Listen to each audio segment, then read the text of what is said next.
नमस्कार।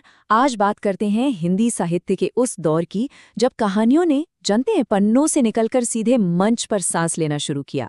ये वो सफर है जहां शब्द किरदार बन गए और आवाजें नाटक। यानी हम देखने वाले हैं आधुनिक हिंदी नाटक के जन्म की पूरी कहानी।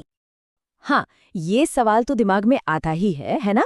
मतलब कविताएं, किस्से, कहानियां, ये तो सदियों से हमारे साथ है। लेकिन वो पल कब आया जब किरदारों ने आपस में बात करना शुरू किया, जब एक कहानी को एक्टिंग के जरिए कहना शुरू किया गया। चलिए आज इसी सफर पर निकलते हैं और इस सवाल का जवाब ढूंढते हैं। देखिए, किसी भी नाटक की जो बुनियाद होती है ना, वो होते हैं उसके डायलॉग्स, उसके संवाद। और जबरदस्त डायलॉग्स के लिए एक ऐसी भाषा चाहिए जो असली लगे, रोजमर्रा की बोलचाल जैसी। तो यहीं से दरअसल नाटक के लिए मंच तैयार होना शुरू हुआ। इसको ऐसे समझते हैं, पहले साहित्य में पद्य यानी पोइट्री का बोलबाला था। भाषा बहुत सजी धजी, काव्यात्मक होती थी। लेकिन असल जिंदगी में तो हम और आप ऐसे बात नहीं करते हैं ना। नाटक को चाहिए थी गद्य की वो सहजता जिसमें बातचीत बिल्कुल नेचुरल लगे। और यही खड़ी बोली गद्य आगे चलकर आधुनिक नाटक की जमीन बना।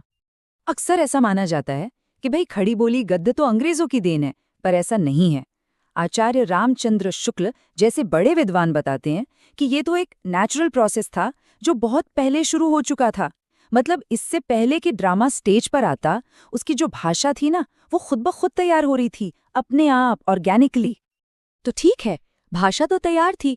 अब सवाल ये था कि इस नई भाषा में मंच पर पहली दस्तक किसने दी? हिंदी का सबसे पहला नाटक आखिर कौन सा था? ये नाम याद रखने वाला है, आनंद रघुनंदन। इसे हिंदी का पहला मौलिक यानी ओरिजिनल नाटक होने का सम्मान मिला है। ये एक बहुत ही बड़ा मील का पत्थर था, क्योंकि यहाँ पहली बार कहानी को सिर्फ पढ़ने के लिए नहीं बल्कि खेलने के लिए संवादों और स्टेज के निर्देशों के साथ रचा गया था। एक शुरुआत तो हो गई थी, लेकिन हिंदी नाटक में जो असली क्रांति आनी थी वो अभी बाकी थी। और ये क्रांति एक ही नाम के साथ जुड़ी है, एक ऐसा नाम जिसने नाटक का चेहरा हमेशा हमेशा के लिए बदल दिया। भारतेंदु हरिश्चंद्र। इनके नाम पर एक पूरे के पूरे दौर का नाम पड़ गया, भारतेंदु युग। ये सिर्फ एक जमाना नहीं था, ये विचारों का एक तूफान था। साहित्य अब सिर्फ कला के लिए नहीं रह गया था, वो समाज से, आम लोगों से सीधा जुड़ रहा था, उनसे बात कर रहा था। और सच पूछिए तो यही भारतेंदु का सबसे बड़ा, सबसे जबरदस्त योगदान था। सोचिए, उन्होंने नाटक को उस भारी भरकम मुश्किल ब्रज भाषा से बाहर निकाला और उसे उस खड़ी बोली में लेकर आए जो आम इंसान की जुबान थी। थिएटर जो सिर्फ कुछ खास लोगों तक सीमित था, उसे उठाकर सीधा जनता के बीच ले आए। ये किसी क्रांति से कम नहीं था, सच में। भाषा बदलने के साथ साथ भारतेंदु युग में नाटक का मकसद भी पूरी तरह बदल गया।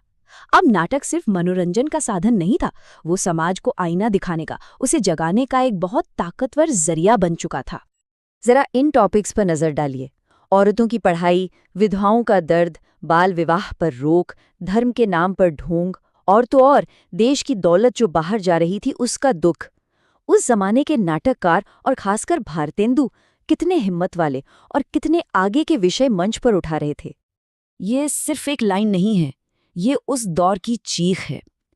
नाटक अब सिर्फ प्रॉब्लम नहीं गिना रहे थे, वो लोगों के दिलों में उतरकर उन्हें वो दर्द महसूस करवा रहे थे, उन्हें सोचने पर मजबूर कर रहे थे।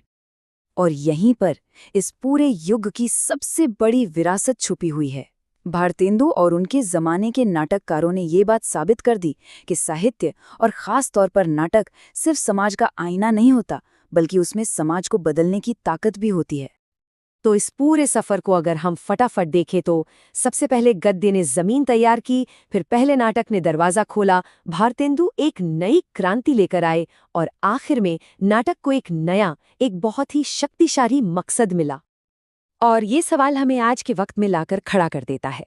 जिस तरह भारतेंदु ने अपने जमाने के सबसे जरूरी मुद्दों को मंच पर आवाज दी, अगर वो आज यहाँ होते तो उनकी कलम किस सच्चाई को कागज पर उतारती। सोचने के लिए एक बहुत दिलचस्प ख्याल है ना?